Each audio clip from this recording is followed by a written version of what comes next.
Alright, so we have the Breitling SuperOcean automatic 46 millimeters. Now before you tune away, give the 46 millimeter a chance.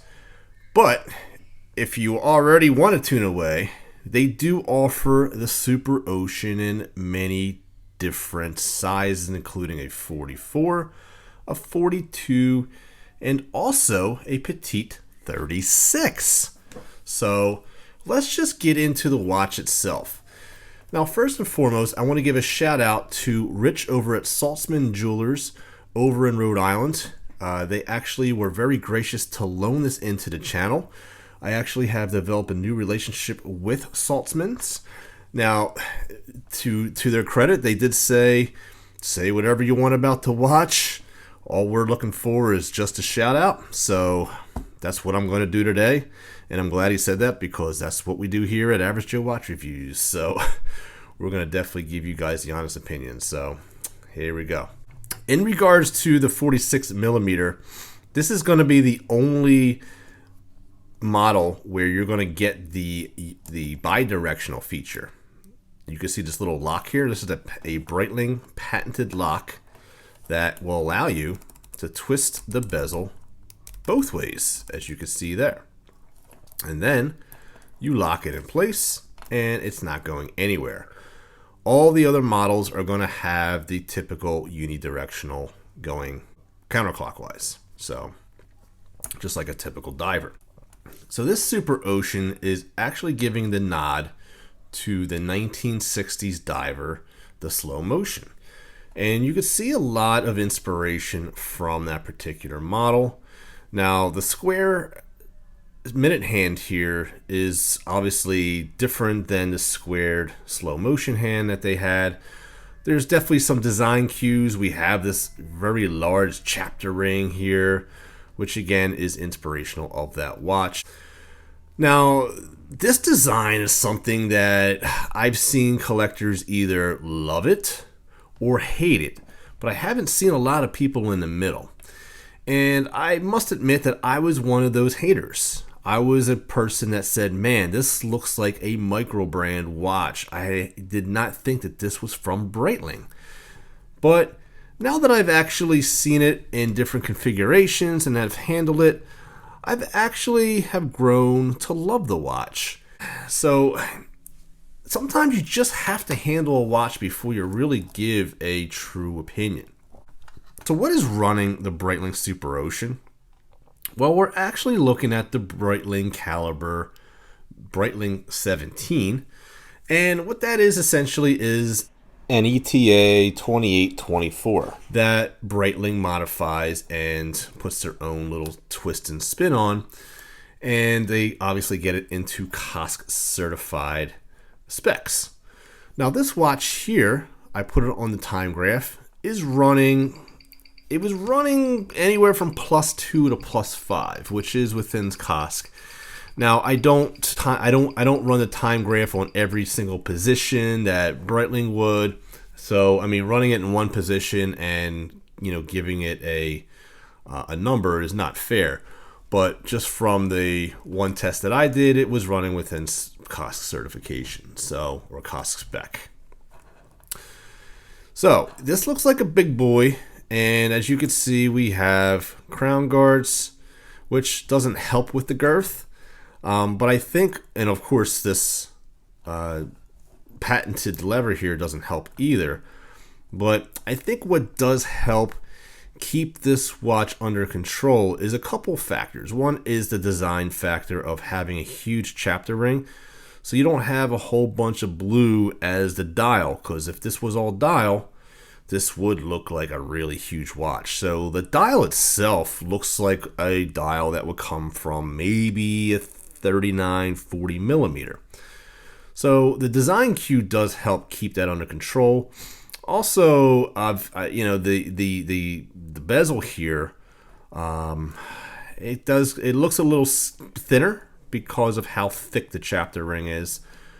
But I think most importantly, the way it lays on the wrist.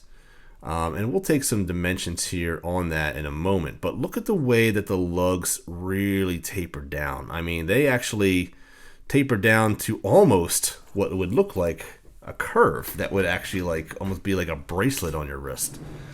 I think that's really a good design cue to help keep this otherwise humongous watch in the traditional sense under control. So when we take a look at our lug to lug, we're taking a look at a watch that is like 51.36, okay? Now we do get a male end link, so that doesn't help with the taper. However, I have seen this on the rubber bracelet, and that actually helps the taper tremendously. So, but I always recommend getting these on the metal because you're not paying much of a premium at all. I've seen these MSRP on Breitling's site for $5,300. Saltzman is selling these for a little less, so definitely check them out. I'll put their link in the description below. And if you want to buy the rubber bracelet, that's a $110 option. So I always recommend with any brand, get the bracelet, because the bracelet, if you bought that separately, usually around $1,000 for a Breitling for sure. Look at this dial. The dial looks like a lacquer dial. It really refracts light, and it just really is unbelievable the way that shines. What helps to calm down this lacquer dial, or at least lacquer-like dial, is this double AR coating that Breitling does. Breitling is very well known and does it very well regarding top and undercoating of AR coating. And it makes the dial very readable in all types of lights. The dial never gets lost. It's always readable. And the thing with this watch is it's not just a diver watch, but this is a watch that you could wear at a formal event. And I think Breitling does a nice job with that. Now, love it or hate it, you've got this square on the hour hand, and you know, as I said, it's just one of those things where, you know, you either love it or you hate it. It's just it's there, you know, and it's very polarizing. I do like the contrasting red second hand. It's very funny to not see a Breitling without a counterbalance, or any watch without a counterbalance, but Breitling is known for having that B logo as the counterbalance. I'm not a fan of their new logo, or I don't even want to say new logo, but the B branding. I think the B looks good as the counterbalance, and having the wing logo really just gave the watch some presence. But I know this is the direction they're going, especially with their heritage line. So be that as it may, just a small gripe. Our hour markers are big and beefy.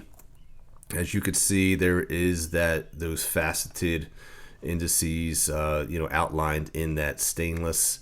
Polishing is beautiful, of course, and there's just not a bad angle on the watch. When we take a look at the bracelet itself, Breitling is known for the angled bracelets, and they do bracelets very, very well. Of course, you're going to get solid links. You're getting screw links. If you're not very mechanically inclined, I would actually recommend taking this to a jeweler. But Breitling does bracelets very, very well, as I mentioned. The bracelet looks like it's actually a 24 millimeter, and it tapers down to a 20. Okay. Now, Breitling has a really great, they did a nice job with their clasp. It is a double push button clasp, true mill clasp with that scissor-like action. Now, what Breitling does with this particular model is amazing, because they actually give you I believe it's a 5 millimeter adjustment for your wetsuit. So this watch went from not fitting me like significantly to when I brought it all the way in. Let me look at the amount of adjustment you have. I just brought that out tremendously. Look how much adjustment we have here. All right, ready for this? That goes all the way in. So if you take a look at it from a length perspective, and I believe we actually have even some more. Do we have any more room there? So that's about it right there.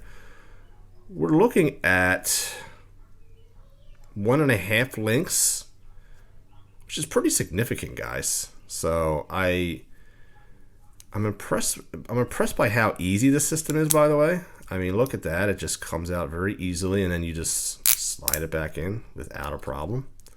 So that's really cool. So now I can actually do wrist shots without the watch just draping over me like I'm a little kid. So, so yeah, that definitely helped. Because this is a loaned watch, I have to keep all the tags on, you know, all the protection so that we don't scratch this up, including the back of the case. All right, now let's take a look at just setting the watch here and just getting some of that crown action. So unscrewing it, it does pop out.